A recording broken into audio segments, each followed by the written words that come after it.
involved in reproductive incompatibility between species of wild tomatoes. Okay, a prediction of the Dobzhansky-Muller model of speciation that was described by Alan Orr as a snowball is this idea that the number of Dobzhansky-Muller incompatibilities, or DMIs, should accumulate faster than linear with time. That happens because as two populations diverge and fix differences, then every new substitution has a larger and larger target for incompatibilities to arise.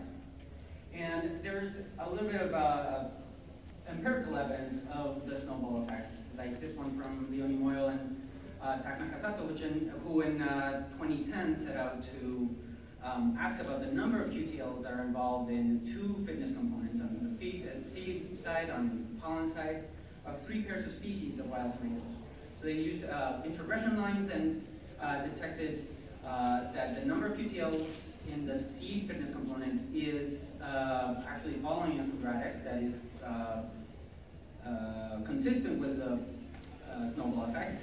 But on the pollen side, things seem a little bit more linear. So that begs the question of where those missing incompatibilities are. So where could those DMIs that we're not seeing are, and why is the snowball not happening? So the first possibility is that DMIs are actually of higher order, so not pairwise. Instead of having little a and little b being compatible, you need, like in this example, B, in this cartoon, B is incompatible with A and B, and you actually need the full hybrid that carries little a, little b, and little d before it manifests the sterility. A second alternative is that the known QTL, the ones that we are seeing, are actually involved in multiple Dobzhansky-Muller incompatibilities.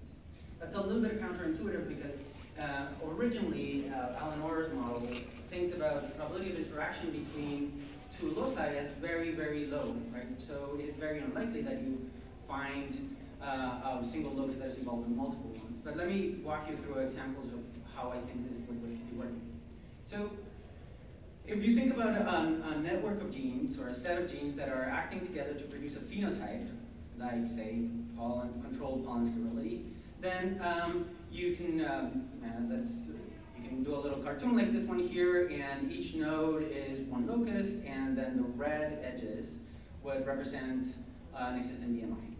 A new substitution could arise, like this guy in green here, and that gene could lead to that substitution could lead to an incompatibility with any of the other green lines over here. But it so happens that each one of those 3 loci is already part of a DMI, right? They are all connected. They all have their own little red line. So that the implication there is that if you were to count the number of QTLs here, there's a little bit of a disconnect with the number of loci that are involved in the Dobzhansky-Muller incompatibilities and the incompatibilities themselves. So you can think of, so the higher probability of interaction would lead to a faster occurrence of this notion that I'm calling saturation. So I'm showing you 2 examples of 2 different cases or 2 different snowballs rather, right? So on orange, we have a case in which genes have a very low probability of interacting. You can think about it as a very lowly connected network. And then the solid line represents how, like, the number of pairwise incompatibilities accumulates through time. And then the dotted line would represent the number of loci that are involved in these DMIs. And it kind of acts as a really good proxy, right? So if you counted QTLs in that case, it seems pretty good. On the other hand, I'm showing you this white case in which you can think about it as like a highly connected network, or a set of genes that have very high probability of interacting. And that particular case has reached this saturation point. Have you seen this pointer? Yeah. In which the QTL, the number of loci involved in DMI, is not anymore a good proxy for the number of DMIs that are accumulated. Right, so those are our alternatives, and with that in mind, to just trying to hunt down where the missing incompatibilities are, we set out to do a large number of crosses in which the parents are already introgression lines. So we have, In this cartoon case, nil, or introgression line 1, carries an introgress region of Solanum heterorchides on the background of Solanum lycopersicum, which is domesticated tomato. And then nil 2 is the same thing, but for another portion of the genome. We're going to put those together and make them be nice and homozygous, and I'm going to call those DILs, or double introgression lines. I'm going to take those DILs and use the phenotypes of the nil parents and DILs and try to figure out if we can find extra or explanations for these missing incompatibilities. These are the number. This is a summary of what we did. We took 15 single introgression lines and we crossed them all pairwise combinations. And at the end of those trials, we ended up with 96 DILs. Now, this is just a number here, but this is a lot of work put together by Tacna Casado, who's not here. There's a lot of process in the greenhouse. And then from all of those, including the parents and actually the domesticated tomato, the background parent, we count seed counts for the seed sterility fitness component and the fraction of fertile pollen as an indicator of pollen sterility. Okay, and I'm going to show you a lot of panels like this one, so I'm going to walk you through it. We're going to, we have the fitness of the first parent and the fitness of the second parent, and with those we can come up with an expectation based on an additive model for the DIL.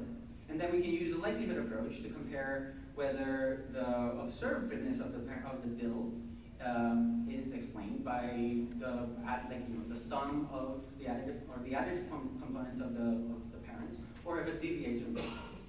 If there's a significant deviation from additive component or additive fitness, then I'm going to color the panel as this not so pretty pink on screen. And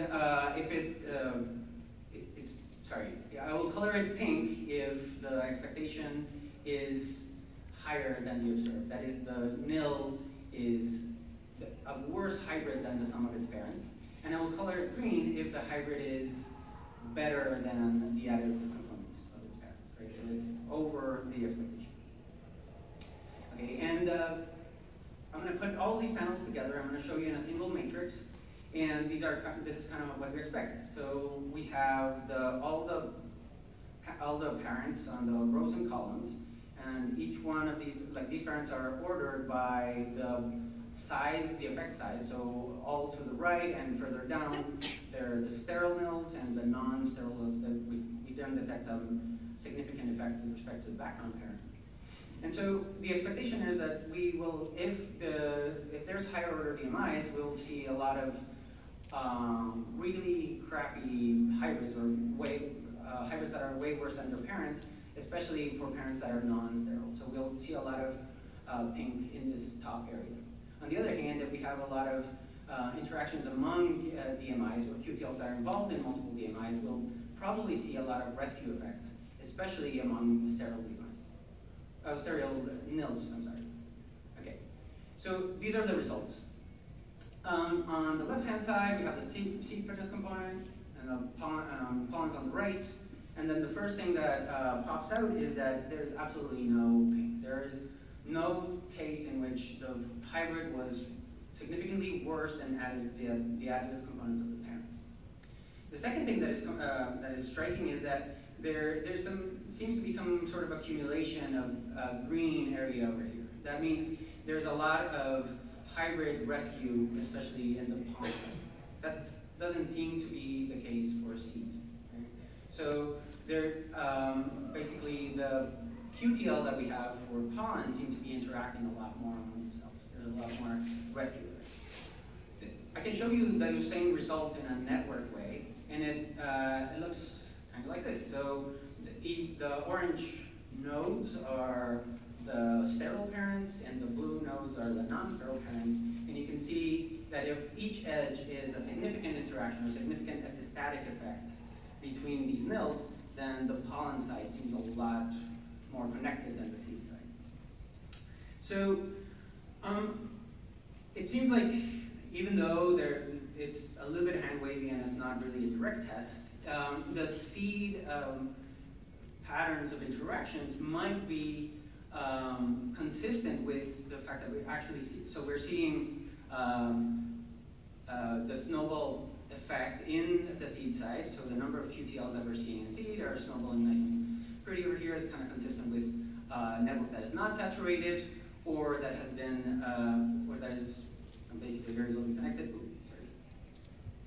And on the pollen side, if we're seeing, when we count the number of QTLs, a linear effect, it might be because those QTLs are not anymore, not a very good proxy for the number of incompatibilities anymore, right?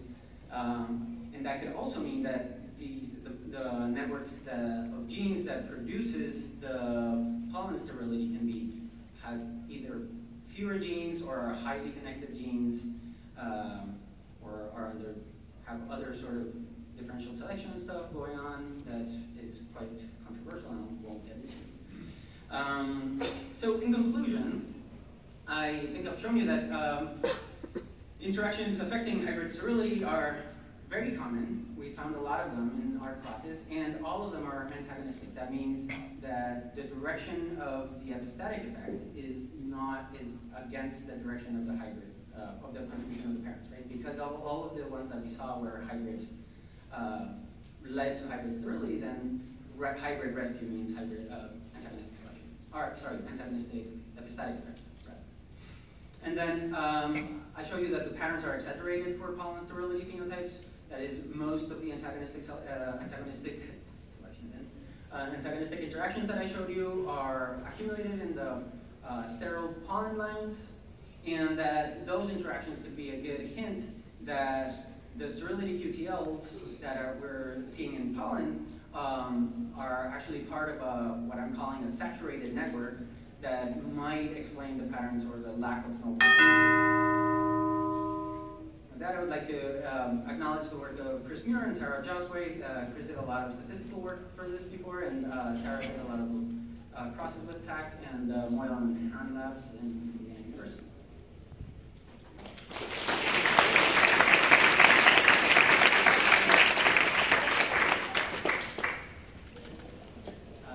There's plenty of time.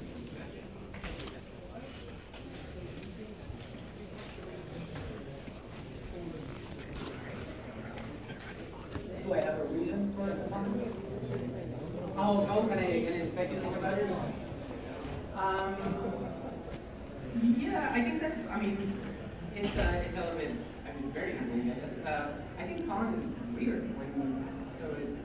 It is very likely that there are very few genes contributing to just pollen germinating or pollen actually existing as a whole, right? So many of these times pollen sterility, that fraction of fertile pollens, the sterile pollen actually is just a husk. It's not, like nothing happens. So you can see how, I mean, you can think about it as that particular phenotype is very close to like some sort of master regulator or something like that. It's very high up in some sort of pathway